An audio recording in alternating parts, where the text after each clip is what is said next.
Designed and built on the remote world of Transcell by a subsidiary of Core Galactic Systems, the Dynamic class freighter is one of the most respected and influential light freighter models in galactic history. Designed to be completely customizable and modular, the freighter was highly sought after by independent captains and starship collectors, and was considered highly rare due to the fact that the Transcell shipwright facilities produced only one Dynamic class at a time, 27.24 meters long and 25.94 meters wide. The Dynamic class frame resembled a half saucer, with its forward modules forming a trident pattern across the bow. As a transport vessel, the ship naturally housed extensive cargo space, but when compared to other light freighters, it was the Dynamic's passenger capacity which gave the ship its edge. Held within the vessel's port and starboard bow compartments were a pair of sizable dormitories, which worked in tandem to provide comfortable living quarters for up to 6 passengers, as well as the freighter's crew. For a freighter of this size to carry the necessary life support and bunk space for 6 passengers was almost unheard of prior to the Dynamic's development, and this feature served only to add to the vessel's demand. The freighter's defensive armament was modest, carrying a pair of manned turbo laser turrets, as well as 4 forward-mounted laser cannons. The turrets greatly expanded the ship's firing arcs, but they were generally considered sluggish and unresponsive against fighter craft, inspiring many to modify the emplacements or replace them entirely. The stock shielding system of the Dynamic was also fairly mediocre, but even with its shields disabled, the freighter was incredibly sturdy, able to shake off even direct proton torpedo hits due to its thick plating and highly robust construction. Doubtlessly the most famous example of a Dynamic class freighter was the Ebon Hawk, a highly modified craft which originally belonged to the Exchange as the personal vessel of Tyrrhizian crime lord Davik Kang.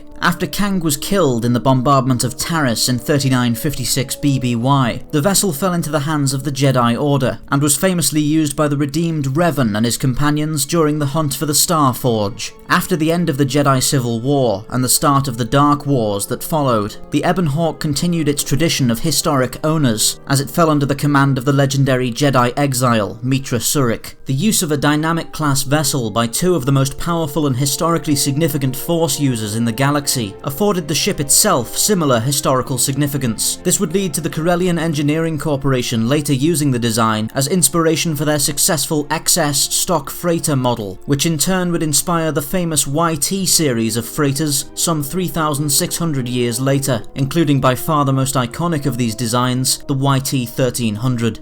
Perhaps the greatest example of a truly customizable spacecraft in the history of freighter design, the Dynamic class fully lives up to its name, able to be refitted for a variety of roles, known to be near unfailingly reliable, and serving as the inspiration for a lineage of vessels which would continue for several millennia. The Dynamic's effect on galactic history cannot be understated.